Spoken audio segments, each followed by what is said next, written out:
paracha de Vaera, nous allons voir de quelle manière Akadosh Baruch Hu va envoyer les 7 premières plaies sur l'Égypte. Et à plusieurs reprises, on va voir ces fameuses rencontres entre d'un côté Moshe et Aaron qui viennent demander à Paro, de l'autre côté, de bien vouloir libérer le peuple d'Israël. Et à chaque fois, on va avoir donc ce même scénario. Et il faut savoir que déjà, Paro en lui-même était un personnage dont tout le monde avait extrêmement peur en Égypte, puisque c'était en fait un très grand sorcier qui connaissait beaucoup de magie et de choses mauvaises et qui arrivait véritablement à faire des miracles du côté du mal. Déjà, nos sages nous rapportent que son palais avait 400 portes différentes par lesquelles on pouvait y pénétrer. Et à l'entrée de ces portes se trouvaient des animaux sauvages comme des ours, des lions, des tigres qui étaient ensorcelés et qui attaquaient toute personne étrangère qui voulait rentrer dans le palais. Et nos sages rapportent également qu'au moment où Moshe et Aaron ont voulu rentrer dans le palais royal au nom d'Hachem pour venir prévenir Paro des plaies qui allaient lui arriver, à ce moment-là, il va y avoir un miracle très particulier, c'est que eux vont choisir l'une des portes, peu importe laquelle, pour y entrer, et là les animaux, au lieu de venir et les attaquer, c'est l'inverse qui va se passer, ils vont se mettre en rang, bien se tenir, même se prosterner devant eux, et leur laisser le libre chemin pour aller jusqu'à la salle du trône où se trouve Paro. Et Paro, à ce moment-là, est entouré par différents rois d'autres nations qui sont venus fêter son anniversaire. Et lorsque tous ces rois vont voir de quelle manière Moshe et Aaron ont réussi à rentrer dans ce palais ensorcelé sans pouvoir être attaqués, ils vont tous également se prosterner devant eux et accepter donc la superpuissance de la sainteté. En fait, on voit déjà un premier principe qui est très important, c'est celui que la sainteté repousse les forces qui sont négatives. Et donc Paro a beau essayer de mettre dans son palais des animaux qui soient ensorcelés, de mettre tous les maléfices les pires qui puissent exister, lorsque vont arriver deux personnages d'une telle sainteté comme Moshe et Aaron, rien ne peut résister devant eux et toutes ces forces négatives vont totalement se désintégrer et ne plus pouvoir agir face à cette lumière extraordinaire qui va émaner de ces deux grands personnages que sont Moshe et Aaron. Donc déjà, on voit la force qu'avait Paro, non seulement lui-même était un sorcier, mais également dans son entourage, dans tous les ministres, les généraux qu'il y avait autour de lui, également il y avait des personnages, donc tous qui étaient la plupart, qui étaient des sorciers et des savants. Et c'est exactement ce qu'on va voir dans notre paracha, puisque lorsque Aaron va s'adresser à Paro, donc on est dans le chapitre 7 au verset numéro 10, Moshe vint et Aaron vers Paro. Donc je vous traduis directement en français. Ils firent comme ordonna Hachem. Donc Hachem avait donné des ordres très clairs, des instructions à Moshe et Aaron pour savoir de quelle manière pouvoir impressionner Paro.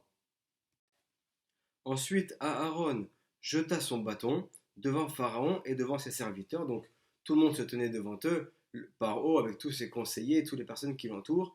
Et voilà que Aaron jette son bâton et là le bâton se transforme en serpent. Paro ne se démonte pas. Lui-même est un sorcier, il est également entouré avec des sorciers. Et donc dans le verset suivant, on va le voir, Pharaon aussi appela les sages et les sorciers. Donc on voit qu'a priori, on parle ici de deux catégories de personnes différentes. Et bien dans Hachem, c'est ce qu'on va expliquer aussi par la suite, grâce aux paroles du Ben Ishraï. D'une part, les sages, d'autre part, les sorciers qui eux aussi vont venir et en fait vont réussir finalement à faire la même chose. Chacun d'entre eux va prendre son bâton, va le jeter à terre et le bâton se transforme en serpent. Et là, voilà que le serpent de Aaron redevient un bâton et va engloutir les serpents des sorciers de Pharaon. Et non seulement il va les engloutir, mais également il ne va pas s'épaissir, il va rester toujours de la même mesure. Et donc ça va être finalement un miracle dans un miracle, c'est-à-dire que non seulement il va réussir à redevenir un bâton tel qu'il était au début, mais également il va engloutir les autres sans pour autant lui-même être modifié. Et donc on va expliquer quelle est cette importance de ces détails qui sont mentionnés dans ces versets de la Torah. Le Ben Ishraï, dans son livre Benayahu Ben Yoyada, va en fait nous expliquer qu'on peut trouver deux catégories de sorciers. Il y a celui qu'on pourrait appeler le sorcier classique, Celui qui a un niveau basique, c'est celui qui va savoir jeter un sort, qui va arriver donc à faire quelque chose de miraculeux. C'est le niveau le plus bas qu'on puisse trouver. Mais il y a également un niveau au-dessus. C'est le sorcier qui va réussir à annuler le sort qu'a jeté un autre. Et là, forcément, il faut déjà avoir un niveau beaucoup plus élevé. Et donc, en fait, lorsque Paro va voir que Aaron va jeter son bâton et va le transformer en serpent, il sait déjà qu'il a en face de lui un personnage, Aaron, qui est très particulier, qui a une force vraiment de sainteté très importante. Et donc, il ne va pas seulement appeler les sorciers classiques, mais il va également appeler les sages, c'est-à-dire en fait ceux qui sont dans cette catégorie des sorciers parmi le niveau le plus élevé, ceux qui vont réussir à annuler le sort qu'a jeté un autre. Et Paro pense que ces sages qu'il va faire venir auront le niveau pour réussir à annuler le miracle qu'a fait Aaron. Sauf que finalement, aucun d'entre eux ne va arriver. Et quand bien même ils vont essayer, ça va finalement n'avoir aucun succès. Et donc finalement, même ceux qui sont appelés les sages parmi les sorciers vont descendre de niveau. Ils ne peuvent pas annuler le miracle qu'a fait Aaron et ils peuvent seulement eux-mêmes essayer de faire un acte de magie. Donc ils prennent leur bâton, tous ensemble le jettent, leur bâton devient un serpent. Mais là, on va voir la suprématie de la sainteté, c'est-à-dire que finalement, c'est le bâton d'Aaron qui non seulement lui-même va revenir donc depuis son état de serpent à son état de bâton, mais également qui va réussir à annuler les mauvais sorts jetés par les sorciers de Pharaon et va finalement réussir à tous les engloutir. Donc on voit véritablement la force de la sainteté.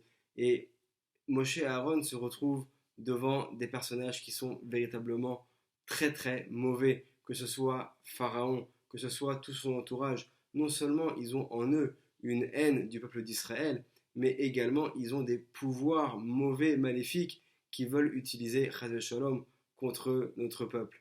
Et finalement, quelle va être la solution?